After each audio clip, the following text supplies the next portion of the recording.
غصہ آیا، اس کی لاٹھی سمیت اللہ نے اس کو جہنم میں پھینک دیا۔ جو مسجد میں صرف چوری کرے اس کو یہ عذاب مل رہا ہے، اور جو مسجد دارالسلام کو گرا دے، جو اہل توحید کی مساجد کو توڑ دے، جو اہل توحید کی مساجد کا خون کرے، جو وہاں پر رکھی ہوئی کتاب اللہ کو جلا دے، احادیث کی کتابوں کو جلا دے، سوچ لے قیامت کے دن اس کا کیا ٹھکانہ ہونے والا ہے۔ کفار اور مشرکین کی ہمیشہ سے یہی سوچ رہی کہ اسلام یا مسلمانوں کو ختم کرنے کا ایک ہی ذریعہ ہے، ان کو مساجد سے روک دیا جائے۔ کیبل کے ذریعے، ٹی ویز کے ذریعے، ٹیلی ویژن کے ذریعے، فلموں کے ذریعے، ڈراموں کے ذریعے، گانوں کے ذریعے، یہ ساری بدماشی جو پھیل رہی ہے، کافر اس کی پشت پر ہے۔ مقصد ایک ہے، نوجوان نسل اللہ کی مسجدوں میں جانے والی نہ بنے، وہ ٹیلی ویژن پہ تھرکتی ہوئی عورتوں کے جسموں کی دیوانی ہو جائے، اور جب مسجدیں بے آباد ہوں گی دل ایمان سے ویران ہو جائے گا۔ مسجد نمازی سے ویران ہوتی ہے تو اس بے نماز کا دل ایمان سے ویران ہو جاتا ہے۔ کفار کی تو ہمیشہ سے، کفار پہ تو کیا رونا، ان پہ کیا افسوس کرنا کہ پیر پرست ملاؤں نے اپنے جاہل مریدوں کے ذریعے اہل توحید کی مسجدوں کو گرانے کی مہم چلا رکھی۔ اس سے پہلے کیا ہوتا تھا، اگر کوئی موحد اہل حدیث کسی پیر پرست کی مسجد میں جا کے نماز پڑھ لے، وہ کیا کرتے تھے کہ یہ وہابی آ کے نماز پڑھ گیا ہے، ہماری مسجد ناپاک ہو گئی ہے، اس کو پاک کرنا پڑے گا۔ وہ پوری مسجد دھوتے ہیں۔ اب اللہ کی توحید پھیل رہی ہے، بڑھ رہی ہے، اہل ایمان پھیل رہے ہیں۔ اب اہل ایمان نے کہا اچھا تمہیں مسجدیں دھونی پڑتی تھی تو ٹھیک ہے، آپ پریشانی میں نہ پڑیں، ہم اپنی مسجدیں اپنے الگ بنا لیتے ہیں۔ تو کہا اگر تم الگ بنا لو گے، تمہارے پاس تو قال اللہ و قال رسول کی بڑی سچی سچی دعوت ہے، ہمارے لوگ بھی تمہارے ساتھ ملنے شروع ہو جائیں گے۔ اللہ ریاکاری سے بچائے، صرف اللہ کی نعمت کو، اس کی رحمت کو آپ تک بتانے کے لیے آپ کو یہ خبر سناتا ہوں۔ 2 مہینوں میں، حج کا مہینہ اور محرم کا مہینہ، اس 2 مہینوں میں اس گناہگار بندے کے موبائل پر 185 لوگوں نے فون کر کے شرک اور بدعات سے توبہ کرنے کا اعلان کیا ہے۔ 185 اہل شرک اہل توحید کے قافلے میں شامل ہوئے۔ اللہ تجھے تیرے پیارے چہرے کا واسطہ ہے، ہمیں ریاکاری سے محفوظ فرمانا، اس عمل کو اپنی رضا کے لیے قبول فرمانا، ہمیں اپنے دین کے خادموں میں شامل فرمانا۔ یہ کوئی بڑی بات نہیں لوگوں کہ انسان بادشاہ کا نوکر بن جائے، یہ بندے کا کمال نہیں ہے، یہ اس بادشاہ کا کمال ہے جس نے اپنی نوکری کے لیے اس کو منتخب کر لیا۔ نوکر کا کیا کمال ہے؟ کوئی نوکر کہ میں بادشاہ کا نوکر ہوں، تیرا کیا کمال ہے؟ کمال تو اس بادشاہ کا ہے، مہربانی تو اس بادشاہ کی ہے جس نے تجھے اپنا نوکر بنا لیا ہے۔ اللہ سجدے میں پڑھ کے ساری عمر گزار دے تو تیری اس نعمت کا شکر ادا نہیں کر سکتے، تو نے ہم گنہگاروں کو اپنے دین کا نوکر بنا لیا ہے۔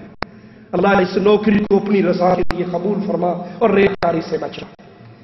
اہل شرک جب اہل توحید کے بڑھتے ہوئے قافلے کو دیکھتے ہیں، ان کے پیٹ پہ لات پڑتی ہے، ان کے عرس رکتے ہیں، ان کی گیروییں بند ہوتی ہیں، ان کے ہدیے بند ہوتے ہیں، پھر وہ اپنی جاہل عوام کو بڑھاتے ہیں اور اس مرکز کو گرانے کے دربے ہو جاتے ہیں، اس مسجد کو توڑنے کے پیچھے پڑ جاتے ہیں جس مسجد سے لا الہ الا اللہ کا آواز بلند ہو رہا۔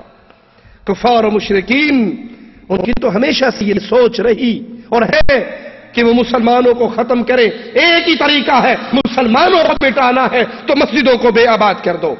اور کافروں نے جہاں جہاں مسلمان علاقوں پہ قبضہ کیا، سب سے پہلے یا مسجدوں کو تالے لگ رہے ہیں یا مسجدوں کو مسمار کیا ہے۔ انہیں پتا ہے جب تک مومن کا رشتہ مسجد سے باقی رہے گا، اس کے دل میں ایمان کی شمع جلدی رہے گی۔ 897 ہجری میں عیسائیوں نے غرناطہ پر قبضہ کیا تو 700 مسجدوں کو بند کیا۔ 1918 عیسوی میں روس نے قازقستان پر قبضہ کیا تو تمام مسجدیں اور مدارس توڑ دیے۔ ترکمانستان میں 3850 مسجدیں تھیں جنہیں تالے لگا دیے گئے۔ آذربائیجان میں 5000 مسجدوں کو تالا لگایا گیا۔ ازبکستان میں 3000 مسجدیں بند کی گئیں۔ ترکستان میں 14000 مسجدیں مسمار کی گئیں۔ کمیونسٹ انقلاب سے پہلے بلغاریہ میں 1200 مسجدیں تھیں، جن میں سے بیشتر کو گرجا گھروں میں، عجائب گھروں میں، گوداموں میں تبدیل کر دیا گیا۔ 1946 میں یوگوسلاویہ میں کمیونسٹ انقلاب آیا تو 17,000 مسجدوں کو مسمار کیا گیا۔ 1992 میں بوسنیا پر سربوں کے مظالم کے دوران 1645 مسجدیں اور 950 اسلامی مراکز مدارس کو مسمار کیا گیا۔ 1967 میں البانیہ کی حکومت نے 9,000 مسجدیں توڑی۔ کمبوڈیا کی مسلمان بستیوں میں 263 مسجدیں تھیں۔ بدھ مت حکومت نے 255 مسجدیں مسمار کر دی اور 8 مسجدوں کو اپنے جنگلی جانوروں کے مویشیوں کے باڑے میں تبدیل کر دیا۔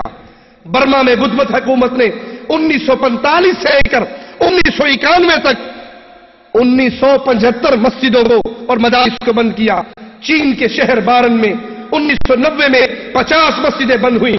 1997 میں چین کے شہر سنگیانگ میں 100 مسجدیں شہید کی گئیں۔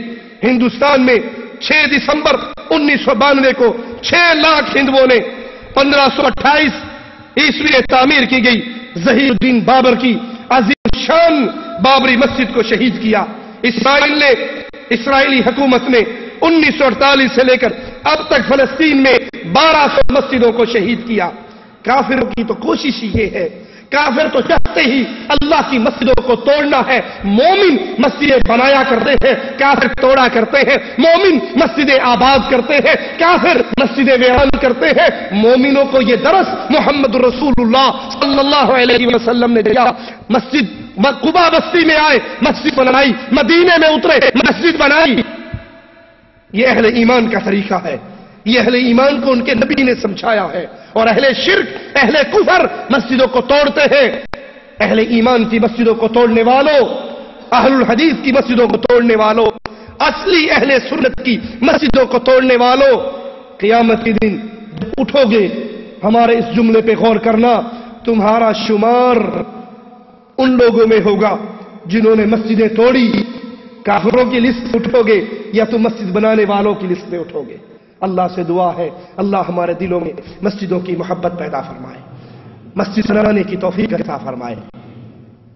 جنت میں جانے کا واللہ شارٹ کٹ راستہ ہے، بندے کا عقیدہ ٹھیک ہو، 5 وقت کا نمازی ہو، موحد ہو، نمازی ہو، روزی حلال ہو، وہ اللہ کے لیے ایک مسجد بنا لے۔ بھلے 2 مرلے کی طاقت ہے، 3 مرلے کی طاقت ہے، 10 مرلے کی طاقت ہے، وہ مسجد بنائے۔ یہ مسجد بنا لے، اللہ اس کے لیے جنت میں گھر بنائے گا۔ جب اس کا گھر جنت میں بن جائے گا تو مرنے کے بعد ہر گھر والا اپنے گھر میں ہی جاتا ہے۔ اللہ اللہ اللہ ہمارے گناہوں کو معاف فرما دے، ہماری خطاؤں کو معاف فرما دے، ہماری سیاہکاریوں کو معاف فرما دے، ہمیں زندہ رکھ، ایمان پر رکھ، اس حال میں زندہ رکھ، تو ہم سے راضی ہو مولا۔ ہم تیرے دین کی دعوت دینے والے، تیری توحید کے پیغام کو عام کرنے والے، اللہ ہمیں موت دینا تو اس حال میں دینا تو ہم سے راضی ہو، ہم تجھ سے راضی ہوں۔ اقول قولی ھذا واستغفر اللہ لی ولکم ولسائر المسلمین فاستغفروہ انہ ھو الغفور الرحیم۔ ایک بھائی نے سوال کیا ہے، قرآن حکیم کی کوئی آیت دیوان خانے میں یا بیڈ روم میں زینت کے لیے لگائی جا سکتی ہے؟ قرآن حکیم دیواروں پہ سجنے کے لیے تو نہیں آیا، یہ سینوں میں سجنے کے لیے آیا ہے، یہ عمل کرنے کے لیے آیا ہے۔